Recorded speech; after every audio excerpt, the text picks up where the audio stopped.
Hey, everybody, you're going to want to listen all the way through to this episode because we are talking a lot about the Rock and Roll Hall of Fame. Is your favorite artist getting in this year?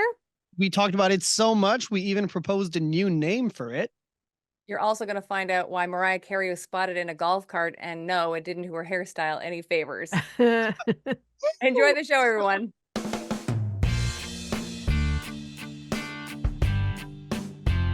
Well, look at us.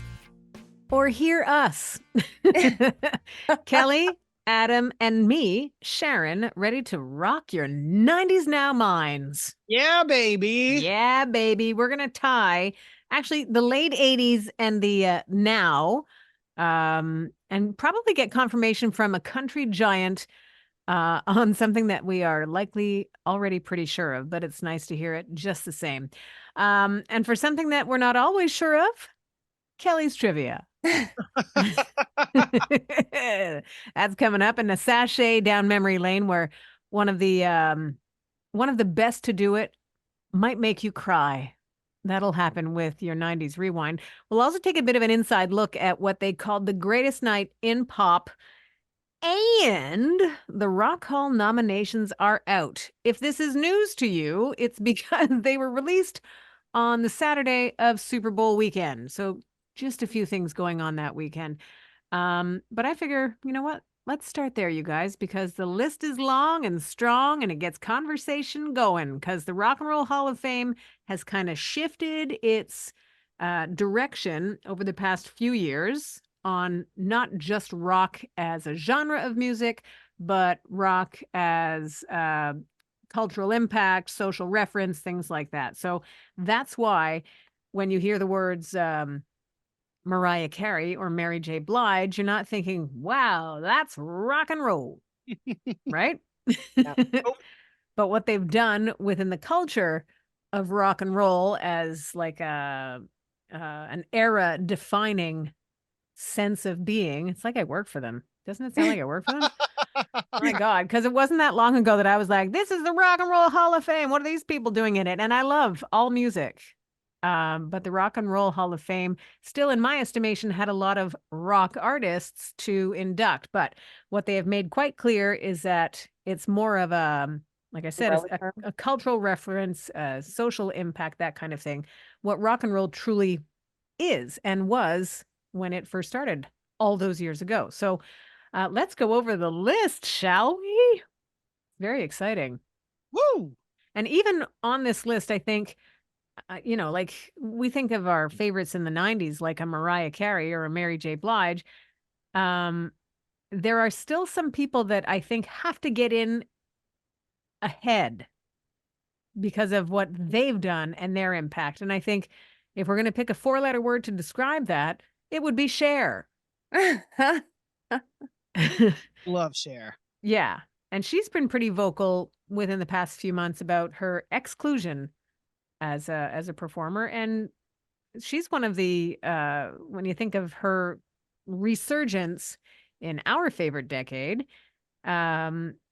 she's also the one that would have brought a style of music, not a style of music, but an effect on the music, right? Like she was the first in that song Believe, which was a great return for her. What is that? What's that called? Auto tuning. Auto tuning. Thank you. My brain just went, keep talking. I'm not going to tell you what you're going to say, Oh, but you keep weren't kidding. talking. So yeah, I could have used some auto tuning there. But it's believed that that was the first song to really have an impact with auto tune. And so we either have her to thank or her to blame. uh, but she Thank. is, Let's go for thank. yeah, let's go for thank. You know why? Because she is decade after decade after decade after decade relevant and one of the great contributors to the evolution of rock and roll. So my vote will go for her.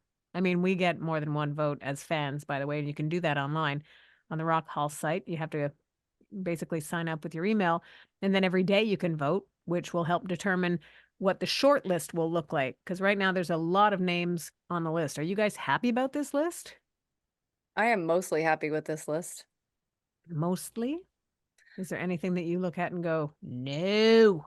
I don't think that. I just think, like you said, like Cher should have been in already. So I feel like she shouldn't, like, obviously she needs to be on this list because she's not in, but she shouldn't Right. have to be on this list. So, Right.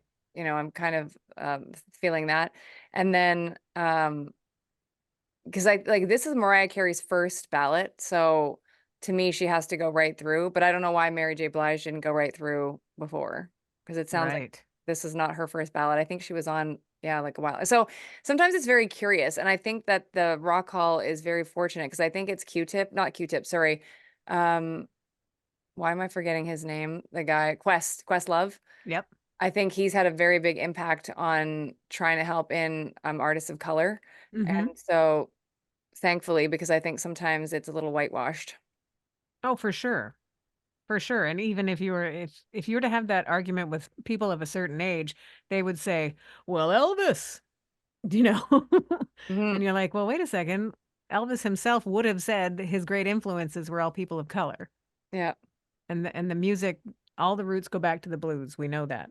Mhm. And even country and western music.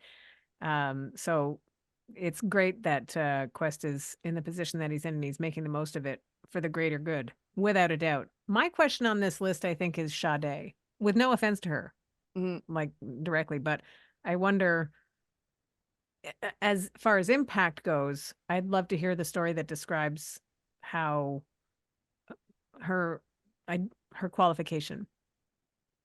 Do She's you one know of the anything? only artists though that I feel like, because she drops an album like every 10 years, like Hmm. literally every 10 years, and And people they're go great. and She's people very go bananas talented. for them. Yeah.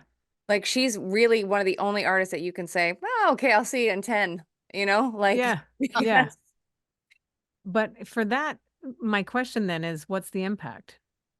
Like, because sales can't be the only thing that gets you into something like this, right? Like, there has to be more of well, I mean, a reach. there's lots of artists like Drake has a tattoo of Sade on his like person. And I Mm-hmm. think that there's lots of artists that would say they were very influenced by her sound because her sound is different. Like I find it is. It's R&B, but it's like it's different. Like she's Mm-hmm. I don't know, she's different. So, and I remember when I first heard of her in the 80s, like and couldn't pronounce her name because didn't know how to say it, like as a 9-year-old or whatever. And I was just like, she's my girl. Like she actually I would have known about before Janet. And Yeah. so I really loved her. So I think that maybe just that influence of the 80s and the fact that there's so many people that still love her to this day, even though she can walk away for 10 years, live her life and come back. Mm-hmm. And I don't discredit her ability at all. I'm a Mhm. fan of her music 100%. I just don't understand because, like, I don't think everybody gets into the Hall of Fame. Do you know what I mean? Mhm. I would love to know more about what qualifies her to get in this way. Like, I think of a Tribe Called Quest and their impact um in hip hop. I think of Kool and the Gang and their multi-decade run of hit after hit after hit. I think of Foreigner, who's not yet in the Rock and Roll Hall of Fame, who under the banner of their name alone brought, half of the band was Brit, half of the band was American, and right out of the gate had hit music since like the mid late 70s. I think Peter Frampton, again, I know I'm angling on the side of rock here for sure at this point, but Peter Frampton, one of the best-selling live albums of all time, as far as career-defining moments and concert experience moments for fans, he's like the benchmark of live albums. So I think he should totally be in. Mhm. I like that he sort of gives some credit to Sheryl Crow for moving that along. Who else? Is there Ozzy Osbourne's already in, right, as a part of Black Sabbath, Yeah. but as a solo member, I think he should also.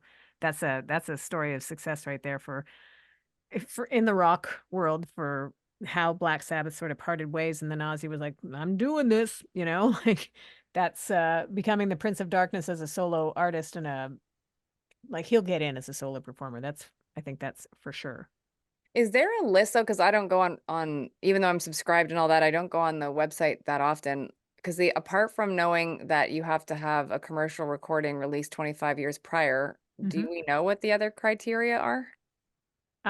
It does have to do. I feel like I should pull it up right now.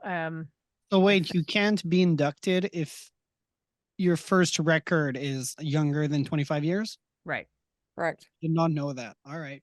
Yeah. That's why now a lot So of those 90s artists are getting in. Well, because now actually 25 years, it's 1999, right? would So that Yeah. be why Mariah's on the list and on the ballot this year? yeah, but she should have been in to me before because she Yeah. hits Was in she eligible before Oh this? yeah, because her first was, wasn't it? 1990, Yeah. Vision of Love. Yeah.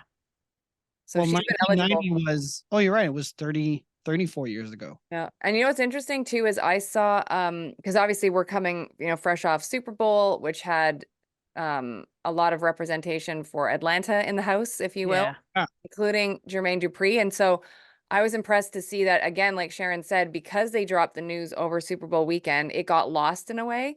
Um, but Jermaine actually wrote, and he was on stage with Usher, so he's had a very busy weekend of Mm-hmm. work and actual partying. But I was impressed when I saw his Instagram post today where he paid tribute to Mariah getting the nomination and saying like he knows how much this means to her. And I just thought that was great the way he even worded it, saying like this means a lot to her. And so yeah, like she's clearly probably on some back level been waiting for this.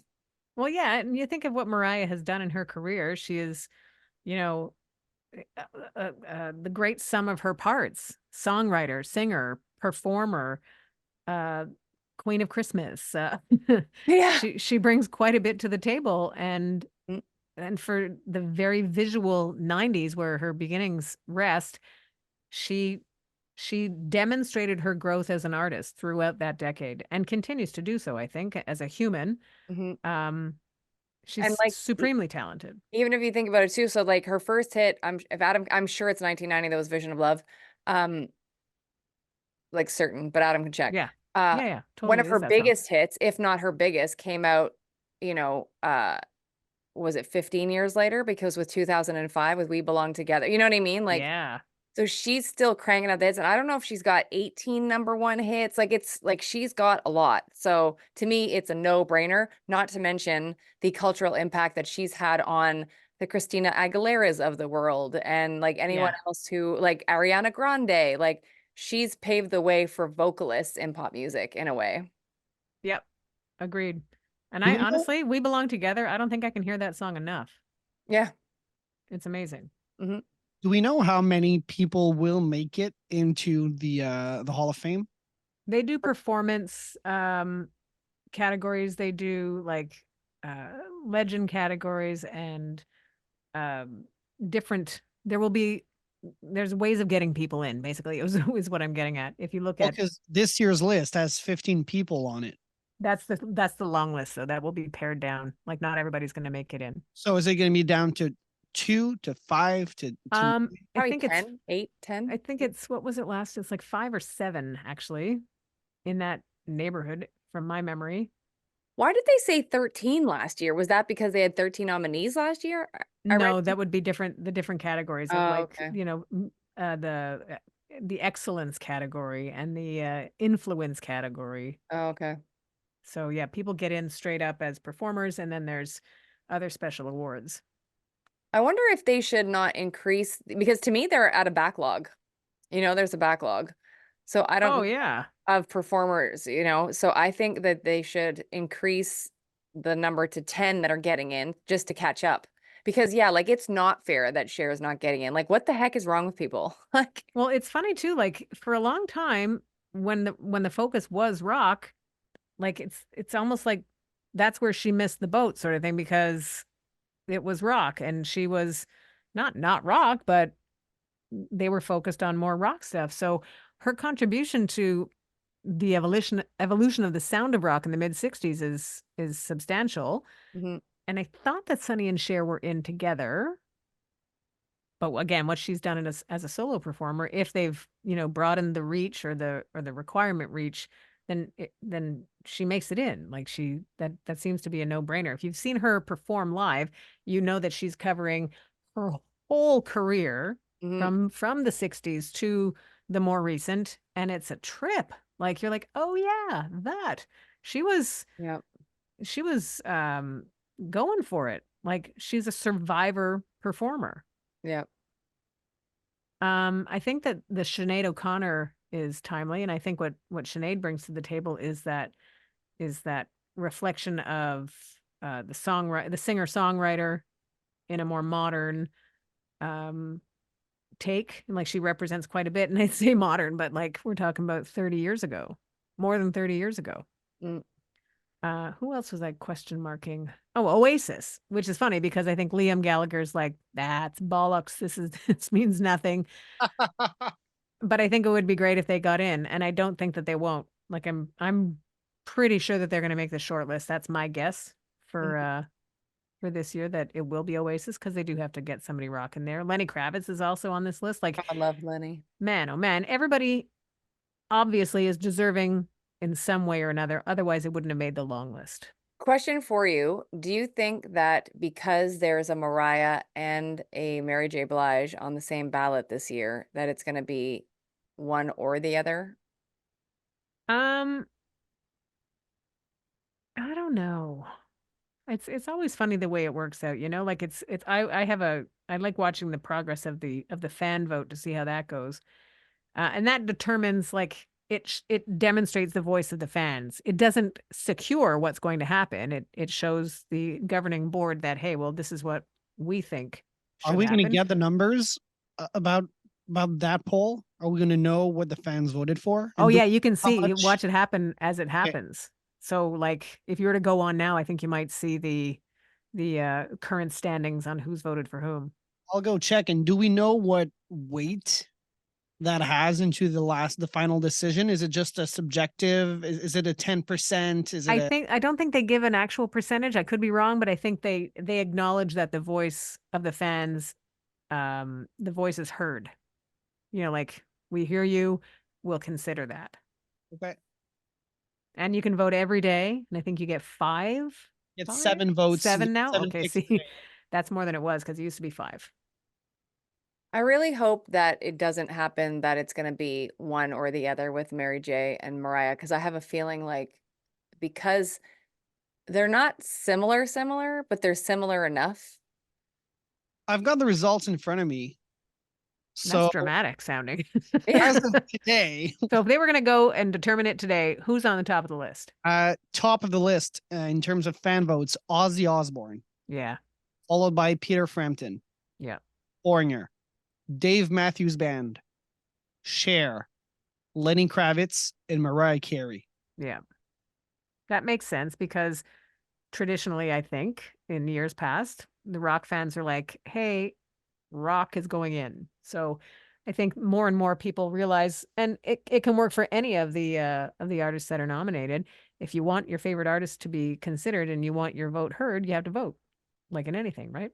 Mhm. So that's cool. I'm happy that Ozzy's on top.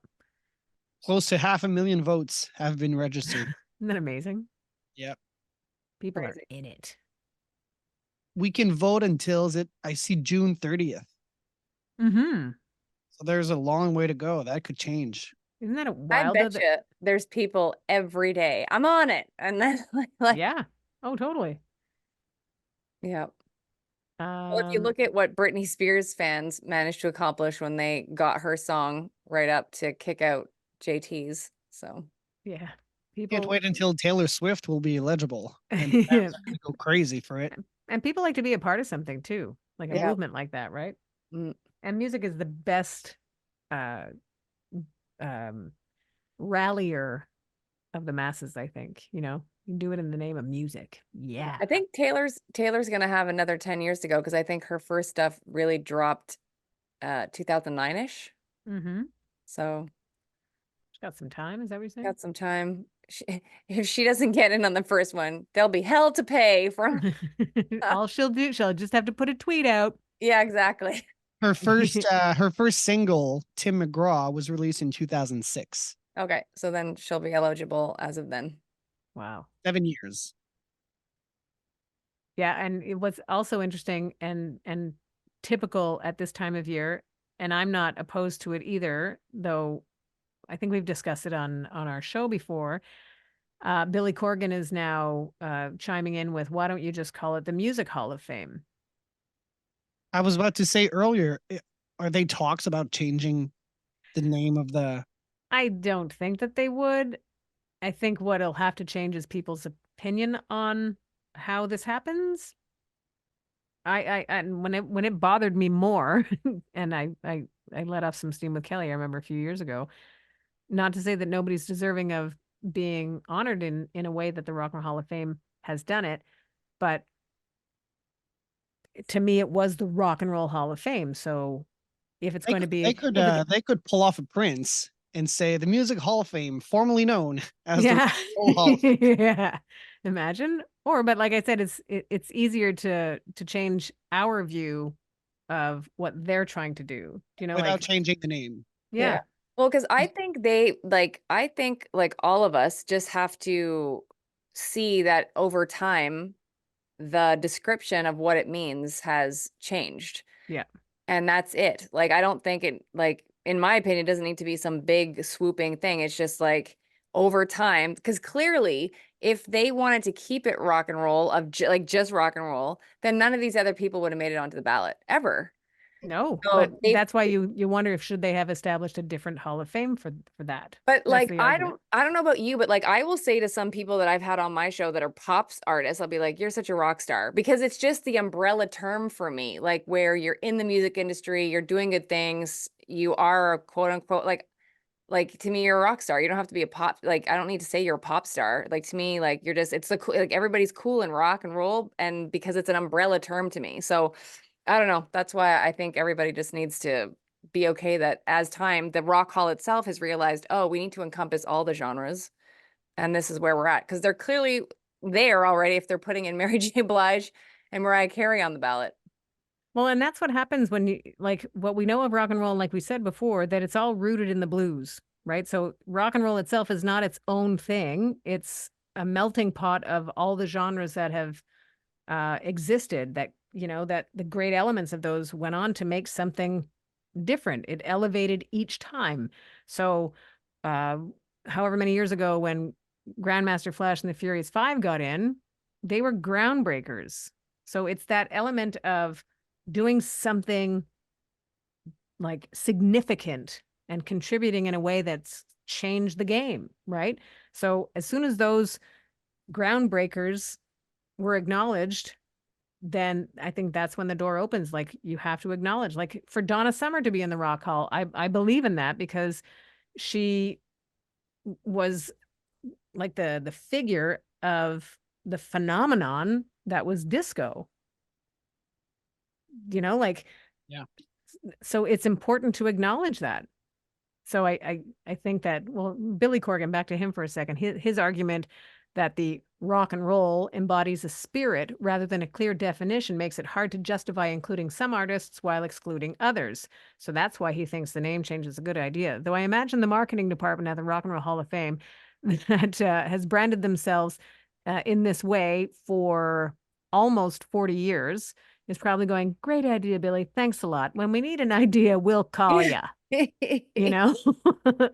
Yeah. I mean, what's great about it is that because music is so subjective and we love it so much and it means so much to us that of course it's great conversation and it's great argument starting and it's you defend what you love. And I think at the end of it, in a place that is called the Rock and Roll Hall of Fame, that itself is showing to be a welcome place, we have to come around. Yeah.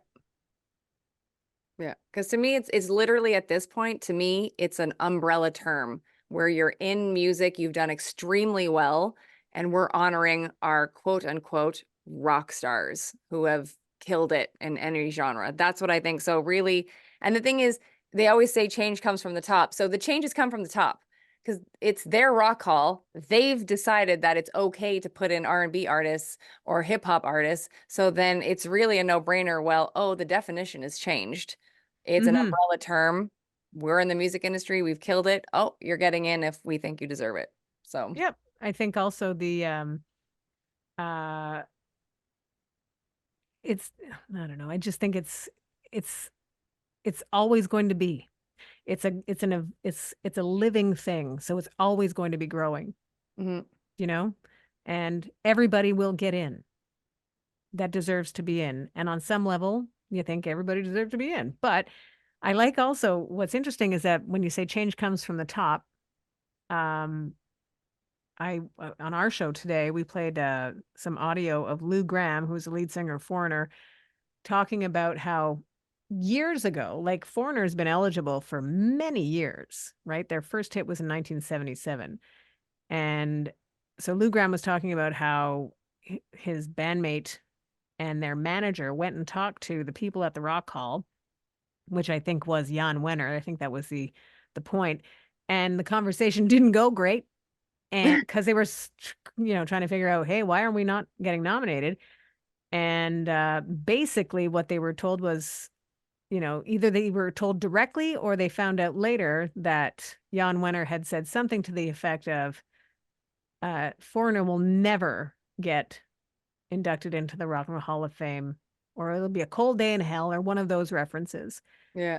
And the more we hear about that kind of an attitude from Jan Wenner, and I don't think there's a shortage of those kinds of stories, because he said something crappy in his book that came out last year about, if women wrote better things, or if people of color were actually, he was pretty gross about his opinion on certain things. So it's not surprising that I wouldn't be surprised if that story was true, because I know that there's other artists that he was like, not on my watch.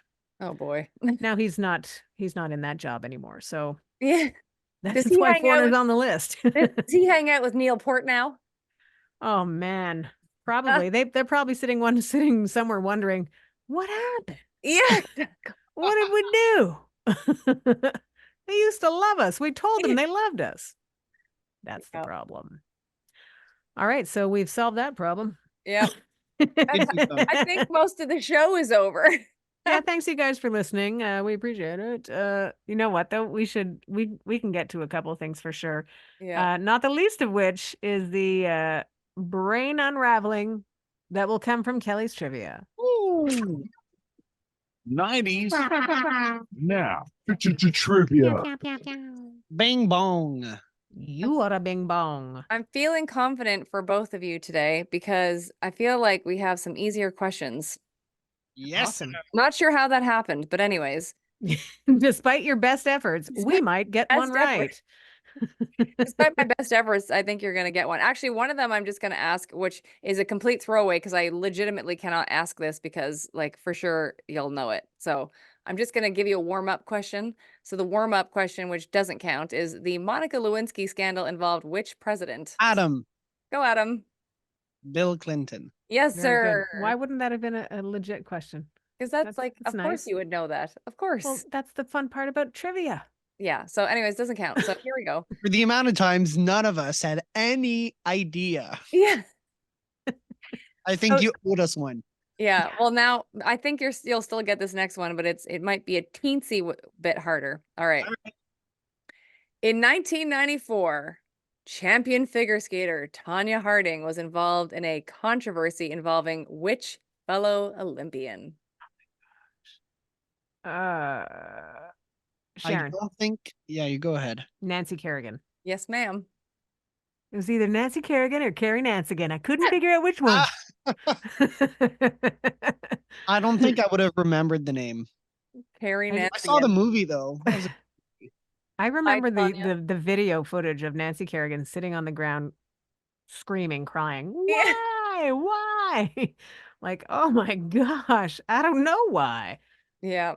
I actually looked for her recently within the last like 2 or 3 months because something came up about Tanya Harding. I was like, oh, should I try to find Nancy Kerrigan on Instagram? So I did.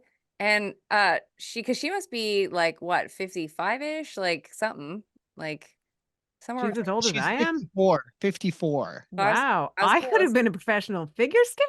That's what I'm hearing here. Never.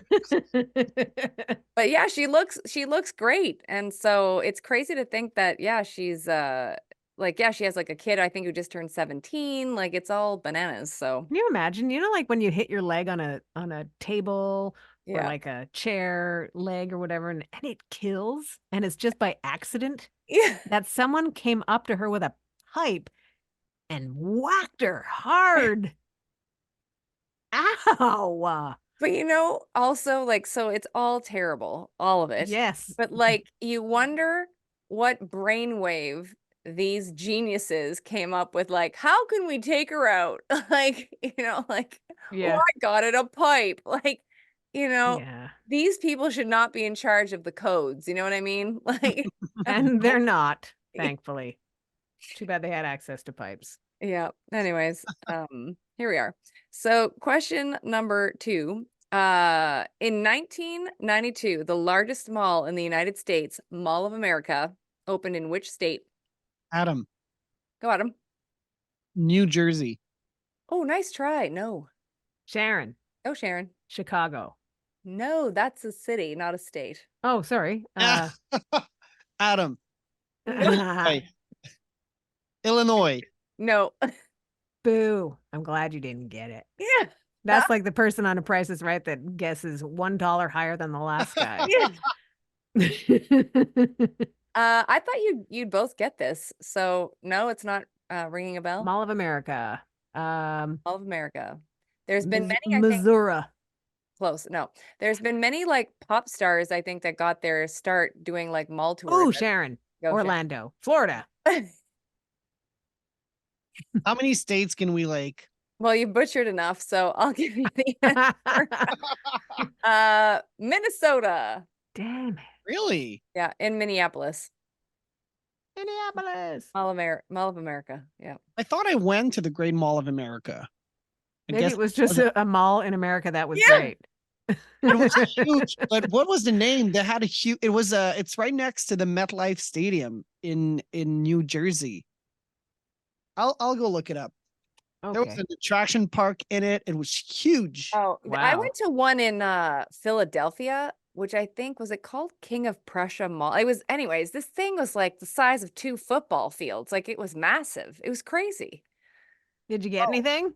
Mine was called American Dream. Oh, wow, no. Wow. Huge mall.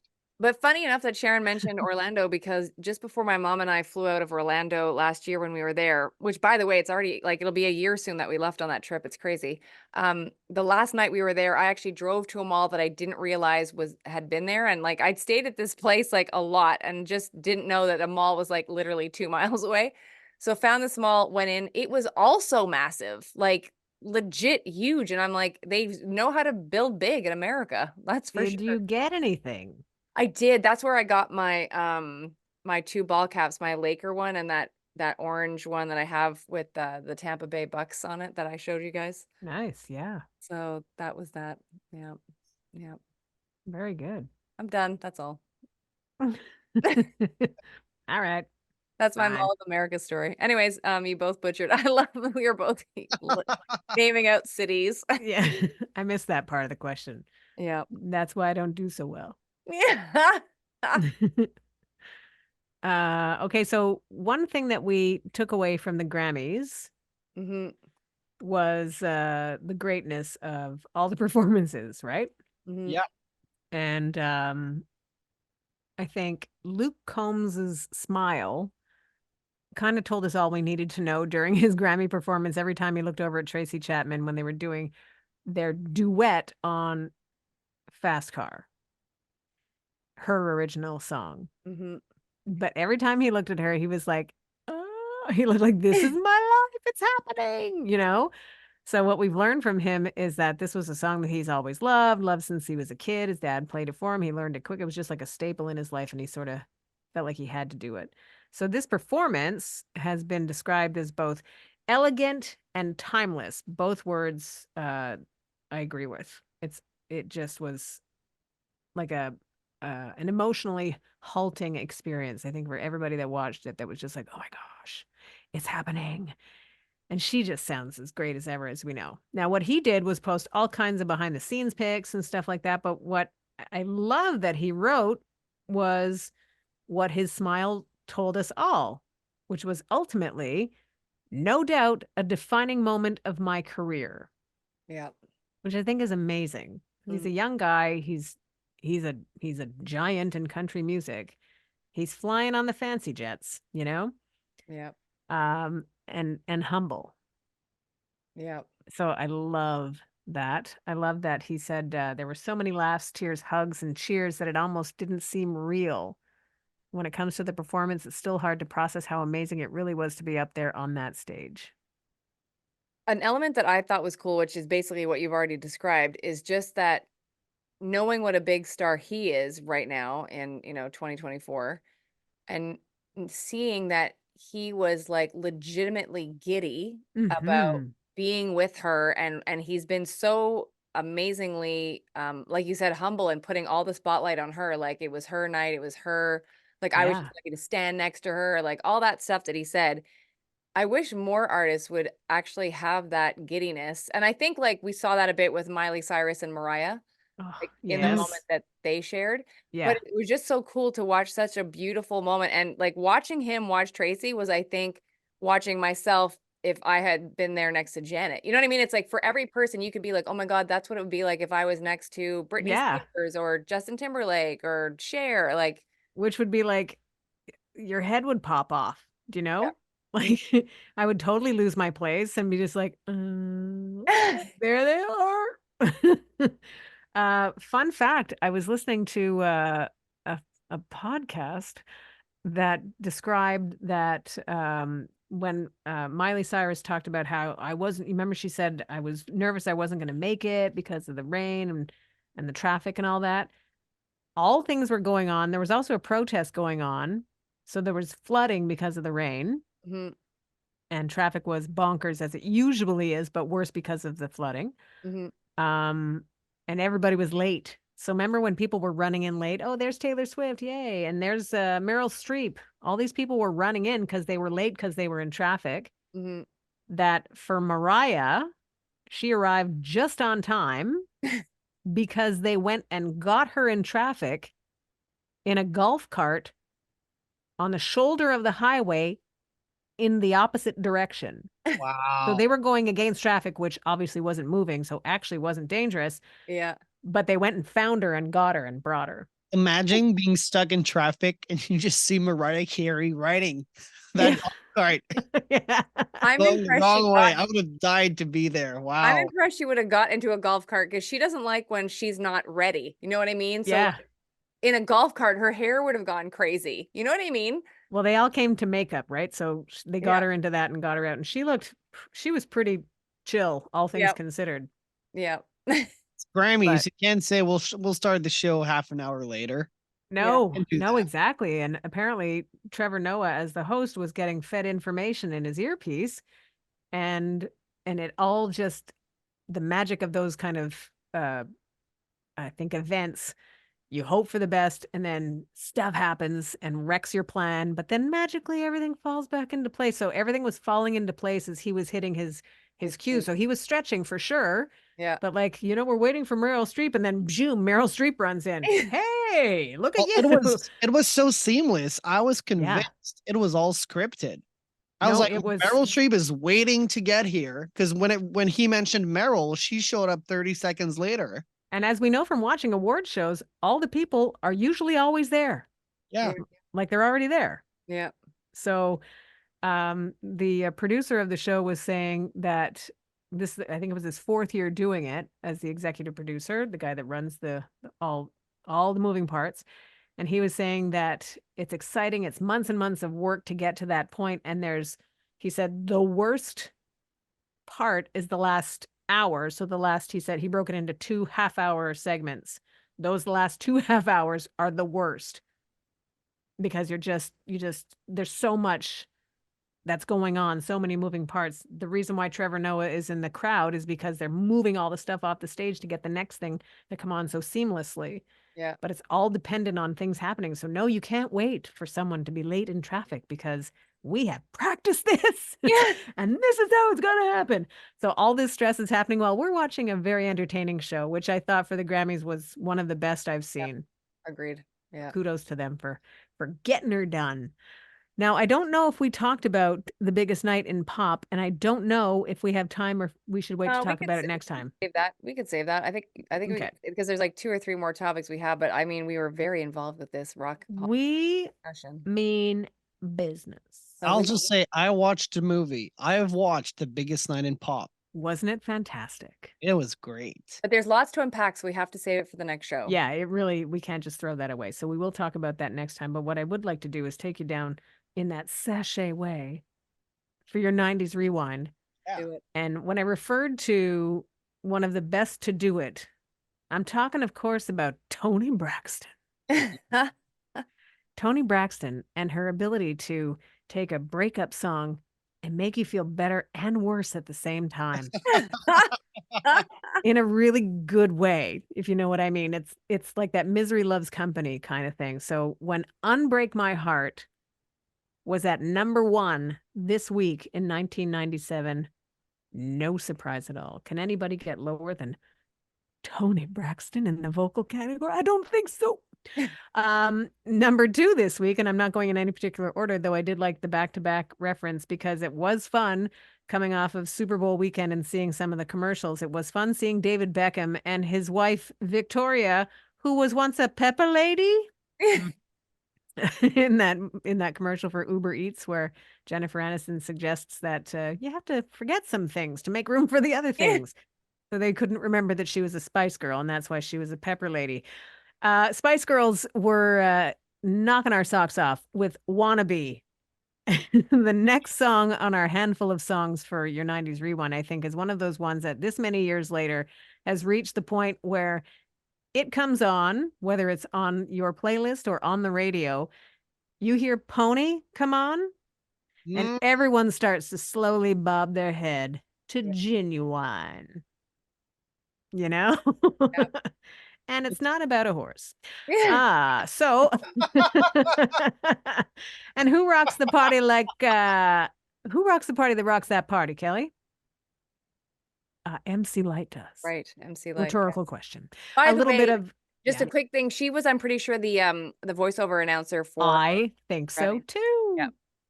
Yeah, I forgot to check the credits for that. I think I totally recognized her voice. Yep. Which just made the whole great show even better to know that MC Light was on the mic. With a little bit of Missy Elliott, though, she was cold rock-a-partying through our speakers with even a nice sample of a slowed down Diana Ross's Upside Down. Right. And a song called When You Love a Woman gives Journey their last hit as the band that we knew. Yes, they had a couple of other hits that followed it in Canada, because that's how we roll. We love what we love. And if you're going to give us some new Journey, we're going to take more than that. But as far as across the board hits, the song When You Love a Woman was the last one from Journey, which is interesting because 27 years ago is when that song hit. And kind of wild to think that they've been touring with Arnel Pineda and recorded 3 albums with him since then, but he still seems new. That is your 90s rewind. Thank you, Sharon. Thank you, guys. Yeah. Appreciate your attention to this matter. Yeah. I can't believe we got so into the rock hall that we've had to blow out 3 topics for next week. That's good. It's something to talk about. We really cracked this case wide open. Yeah, we did. Yeah. Well, thank you everybody for yelling at your device where you're listening to 90s Now. We appreciate that because that's the enthusiasm that the subjectivity of music brings upon. Great debate. And everybody's right. So some more right than others. Thank you for finding us wherever it is that you do that and passing us along to your friend.